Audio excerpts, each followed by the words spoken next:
Hello, आप सभी कैसे हैं। आप सभी का मेरे यूट्यूब चैनल BHU एकेडमी में स्वागत है। आज हम लोग यूपी होमगार्ड भर्ती एग्जाम 2025 के लिए जीके जीएस के महत्वपूर्ण प्रश्नों को देखेंगे। ये सभी प्रश्न आपके 2025 यूपी होमगार्ड एग्जाम के लिए बेहद ही महत्वपूर्ण होने वाले हैं, अतः आप लोग वीडियो को शुरू से लेकर आखिरी तक जरूर देखिएगा। आप सबको पता होगा कि इस बार जो यूपी होमगार्ड में वैकेंसी निकली है वह 40,000 प्लस वैकेंसी निकली है। तो अच्छा मौका है, सुनहरा मौका है सिलेक्शन लेने का। वैकेंसी ज़्यादा है तो आपके एग्जाम की कट ऑफ कम जाएगी। आपके एग्जाम में 100 प्रश्न पूछे जाएंगे, जिसमें कि रीजनिंग और मैथ के क्वेश्चंस नहीं पूछे जाएंगे, केवल जीके जीएस और करंट अफेयर्स के 100 प्रश्न पूछे जाएंगे और किसी भी प्रकार का निगेटिव मार्किंग नहीं होने वाला है। आपके एग्जाम का डेट भी घोषित हो चुका है। 25, 26 और 27 अप्रैल को आपका एग्जाम आयोजित किया जाएगा, यानी लगभग आज से आपके पास 2.5 महीने का समय है। तो समय बिल्कुल कम है, 2.5 महीने का समय है। अधिक से अधिक आप लोग प्रैक्टिस लगाइए और केवल जीके जीएस पढ़ना है तो पढ़ते रहिए और इस बार वर्दी लीजिए और सिलेक्शन पक्का कीजिए। डेली मैं इस चैनल पर लेकर के आता हूं यूपी होमगार्ड भर्ती एग्जाम 2025 के लिए जीके जीएस की क्लास। उसके लिए चैनल को सब्सक्राइब कर लीजिए और बेल आइकन को भी प्रेस कर लीजिए।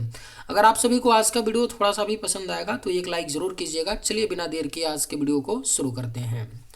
जीवाणुओं की साधारण आकृति क्या होती है। जो जीवाणु होते हैं उनकी जो सिंपल आकृति होती है, साधारण आकृति होती है, वह कैसी होती है तो छड़ रूपी होती है। जो जीवाणु होते हैं उनकी साधारण आकृति छड़ रूपी होती है।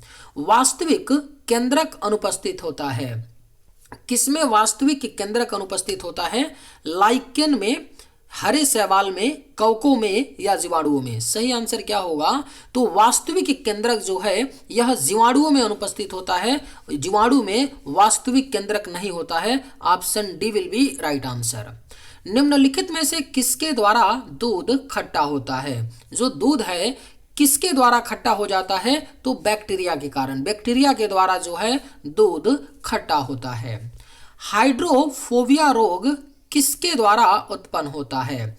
हाइड्रोफोबिया रोग जिस व्यक्ति को होता है उसे पानी से डर लगता है। किससे डर लगता है? पानी से डर लगता है। और हाइड्रोफोबिया रोग जो है क्यों होता है? पागल कुत्ते के काटने से हाइड्रोफोबिया रोग होता है। और हाइड्रोफोबिया रोग विषाणु के कारण होता है ना। रेबीज नामक विषाणु के कारण हाइड्रोफोबिया रोग होता है। शैवालों की कोशिका भित्ति किसकी बनी होती है? जो शैवाल होते हैं उनकी कोशिका भित्ति किसकी बनी होती है तो सेलुलोज की। किसकी? सेलुलोज की बनी होती है शैवालों की कोशिका भित्ति। चावल की फसल के लिए जैव उर्वरक का कार्य करता है। इनमें से कौन सा चावल की फसल के लिए जैव उर्वरक का कार्य करता है, यानी खाद का काम करता है? तो यह आपका है नील हरित शैवाल। नील हरित शैवाल जो है चावल की फसल के लिए जैव उर्वरक का कार्य करता है। वृक्षों की छालों पर उगने वाले कवक कहलाते हैं। जो वृक्षों की छाल पर उगते हैं कवक उनको क्या कहा जाता है? कार्टिकोल्स कहते हैं। क्या बोलते हैं? कार्टिकोल्स कहा जाता है वृक्षों की छालों पर उगने वाले कवक। एथलीट फुट नामक बीमारी किससे उत्पन्न होती है? तो जो एथलीट फुट नामक बीमारी होती है यह आपका उत्पन्न होती है कवक से। कवक से उत्पन्न होती है एथलीट फुट नामक बीमारी। हल्दी के पौधे का खाने योग्य हिस्सा कौन सा है? अगर आप लोगों को ये वीडियो पसंद आए तो एक लाइक ज़रूर कीजिएगा और अगर आप लोग इस चैनल पे नए होंगे तो सब्सक्राइब भी कर लीजिएगा ताकि इसी तरह का वीडियो सबसे पहले आप तक पहुंचता रहे। हल्दी के पौधे का जो खाने योग्य हिस्सा होता है वह प्रकंद होता है। क्या होता है? प्रकंद होता है हल्दी के पौधे का खाने योग्य हिस्सा। आर्निथोफिली परागण होता है। किसके द्वारा होता है? आर्निथोफिली जो परागण होता है यह पक्षियों के द्वारा। पक्षियों के द्वारा आर्निथोफिली परागण होता है। तना काट आमतौर पर किसके प्रवर्धन के लिए प्रयोग किया जाता है? जो तना काट है यह किसके प्रवर्धन के लिए आमतौर पर प्रयोग होता है तो गन्ना। गन्ने का प्रयोग होता है। तना काट जो है गन्ने की खेती के लिए आमतौर पर प्रयोग किया जाता है। नारियल का खाने योग्य भाग होता है। जो नारियल होता है इसका जो खाने योग्य भाग होता है क्या कहलाता है तो भूडपोष कहलाता है। नारियल का खाने योग्य भाग भूडपोष होता है। आम का वानस्पतिकी नाम है।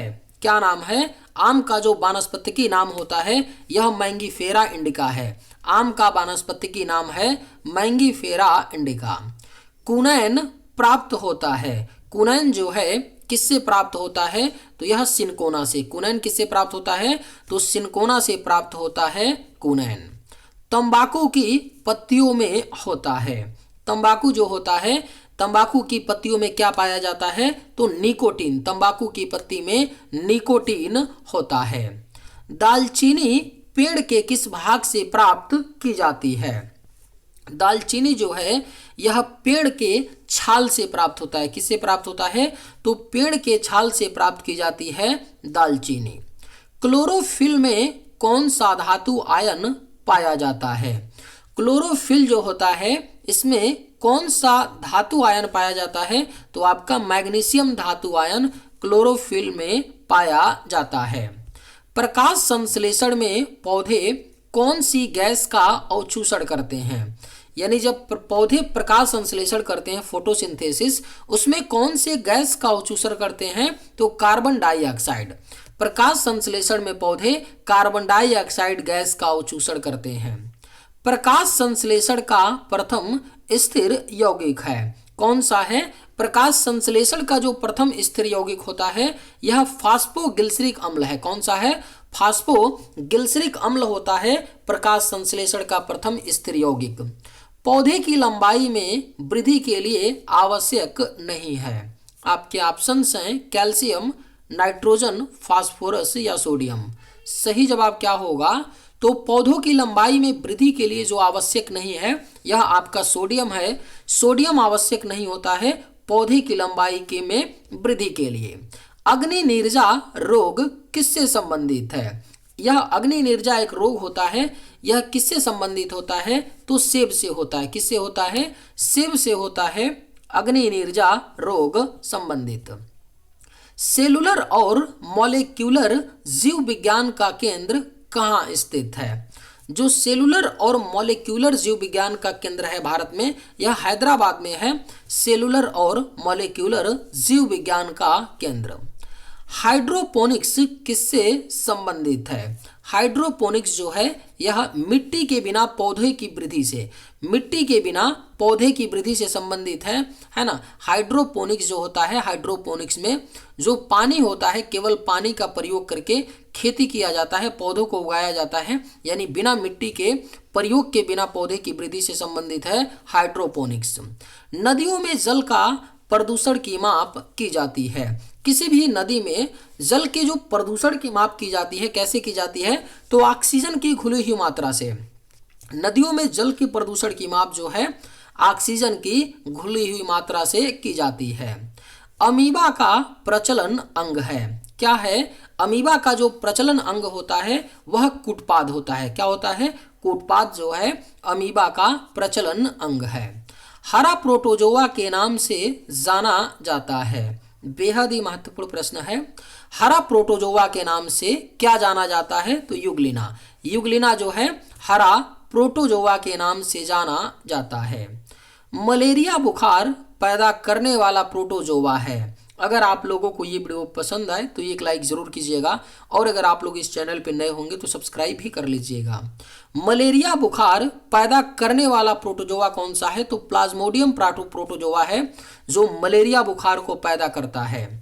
काला अजार उत्पन्न करने वाला प्रोटोजोआ है, कौन सा प्रोटोजोआ काला अजार को उत्पन्न करता है, तो लिस्मैनिया। लिस्मैनिया नामक एक प्रोटोजोआ है जो काला अजार उत्पन्न करता है। मेढक का लार्वा क्या कहलाता है, पूछा गया क्वेश्चन है। मेढक का जो लार्वा होता है यह टेडपॉल कहलाता है। क्या कहलाता है, टेडपॉल कहलाता है मेढक का लार्वा। शीतरक्तीय प्राणी है, कौन सा प्राणी शीतरक्ती है, मेढक, मछली, छिपकली, कौन सा इनमें से, तो उपरोक्त सभी, यानी मेढक, छिपकली और मछली ये तीनों क्या हैं, शीतरक्तीय प्राणी हैं। पाओक्रिस्टिस किसका वैज्ञानिक नाम है, महत्वपूर्ण प्रश्न है। पाओक्रिस्टिस जो है यह मोर का वैज्ञानिक नाम है। मोर भारत का राष्ट्रीय पक्षी है और मोर का वैज्ञानिक नाम क्या है, पाओक्रिस्टिस है। मनुष्य के शरीर में पैर की हड्डी कैसी होती है मनुष्य के शरीर में? जो पैर की हड्डी होती है वह खोखली होती है। मनुष्य के शरीर में पैर की हड्डी खोखली होती है। मनुष्य के जीवन काल में कितने दांत 2 बार विकसित होते हैं? तो मनुष्य के जीवन काल में 2 बार विकसित केवल 20 दांत होते हैं। 20 दांत मनुष्य के जीवन काल में 2 बार विकसित होते हैं। मानव शरीर में पाचन का अधिकांश भाग किस अंग में संपन्न होता है? तो जो मनुष्य के शरीर में पाचन होता है यह अधिकांश भाग छोटी आंत में होता है। किस में होता है? तो स्मॉल इंटेस्टाइन में होता है, छोटी आंत में मानव शरीर में पाचन का अधिकांश भाग होता है। पाचन क्रिया में प्रोटीन किस पदार्थ में बदल जाते हैं? जब पाचन क्रिया होता है उसमें प्रोटीन कौन से पदार्थ में बदल जाता है? तो एमिनो अम्ल में। पाचन क्रिया में प्रोटीन एमिनो अम्ल में बदल जाते हैं। आहार नाल में स्टार्च के पाचन में अंतिम उत्पाद क्या है? जो आहार नाल होता है इसमें स्टार्च के पाचन में जो अंतिम उत्पाद होता है यह माल्टोज होता है। क्या होता है? माल्टोज होता है आहार नाल में स्टार्च के पाचन में अंतिम उत्पाद। पित्त किसके द्वारा पैदा किया जाता है? जो पित्त होता है जिसको इंग्लिश में बाइल बोलते हैं, यह किसके द्वारा पैदा किया जाता है? तो यकृत के द्वारा। यकृत यानी कि लीवर के द्वारा जो है पित्त पैदा किया जाता है। रक्त में लाल रंग किसके कारण होता है? रक्त में जो लाल रंग होता है, लाल कलर होता है, किस कारण होता है? तो हीमोग्लोबिन के कारण होता है। हीमोग्लोबिन एक प्रोटीन होता है जिसके कारण रक्त का रंग लाल होता है। मनुष्य के मस्तिष्क का सबसे बड़ा भाग है। जो मानव मस्तिष्क का सबसे बड़ा भाग होता है वह आपका प्रमस्तिष्क है। प्रमस्तिष्क क्या है? मनुष्य के मस्तिष्क का सबसे बड़ा भाग है। मनुष्य के मेरुदंड से कितनी जोड़ी तंत्रिका निकलती है? जो मनुष्य का मेरुदंड है इससे 31 जोड़ी, कितनी?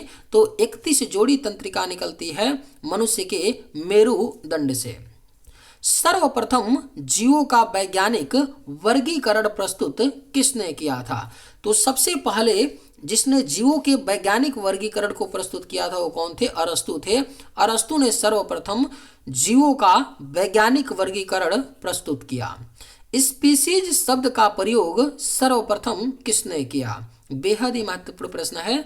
जो स्पीसीज शब्द है इसका प्रयोग सर्वप्रथम जो है जानरे नामक वैज्ञानिक ने, किसने? जानरे नामक वैज्ञानिक ने स्पीसीज शब्द का सर्वप्रथम प्रयोग किया। काकरोच किस समूह का प्रतिनिधित्व करता है? जो काकरोच होता है, तिलचट्टा जिसको बोलते हैं, कौन से समूह का प्रतिनिधित्व करता है? तो यह आर्थ्रोपोडा। आर्थ्रोपोडा समूह का प्रतिनिधित्व करता है काकरोच। सर्वाधिक प्राचीन मोलस्का किसे माना जाता है? तो जो सबसे प्राचीन मोलस्का है यह नियोपिलाइना। याद रखिए, नियोपिलाइना को सर्वाधिक प्राचीन मोलस्का माना जाता है। सर्वाधिक समय तक जीवित रहने वाला प्राणी कौन सा है? ऑप्शंस हैं कछुआ, हाथी, मानव या ब्लू व्हेल। इनमें से कौन सबसे ज्यादा समय तक जीवित रहता है? तो यह आपका कछुआ है। कछुआ जो है 150 सालों तक जीवित रहता है, 150 सालों तक जीवित रहता है। सर्वाधिक छोटा स्तनधारी है कौन सा है? जो सबसे छोटा स्तनधारी है तो यह छछूंदर है। छछूंदर जो होता है सबसे छोटा स्तनधारी है। विषाणु को किसने सबसे पहले बताया कि ये सजीव नहीं है, यानी कि सजीव नहीं है, निर्जीव है? विषाणु को सबसे पहले किसने बताया था कि सजीव नहीं है? स्टेनली ने बताया था। यानी कि विषाणु को किसने सबसे पहले यह बताया कि यह निर्जीव होता है? तो स्टेनली ने। कोशिका भित्ति वाला सबसे छोटा जीव कौन सा है? तो कोशिका भित्ति वाला जो सबसे छोटा जीव है वह आपका जीवाणु है। जीवाणु कोशिका भित्ति वाला सबसे छोटा जीव है। किस पौधे के तने से साबूदाना बनाया जाता है? तो जो साबूदाना होता है यह साइकस के पौधे से बनाया जाता है साबूदाना। बर्फ पर पाए जाने वाले शैवाल क्या कहलाते हैं? तो जो बर्फ पर पाए जाते हैं शैवाल उनको क्रायोफाइटस कहते हैं, बर्फ पर पाए जाने वाले शैवाल को। चलिए आज के वीडियो में बस इतना ही। अगर आप सभी को ये वीडियो पसंद आए तो एक लाइक जरूर कीजिएगा। थैंक्स।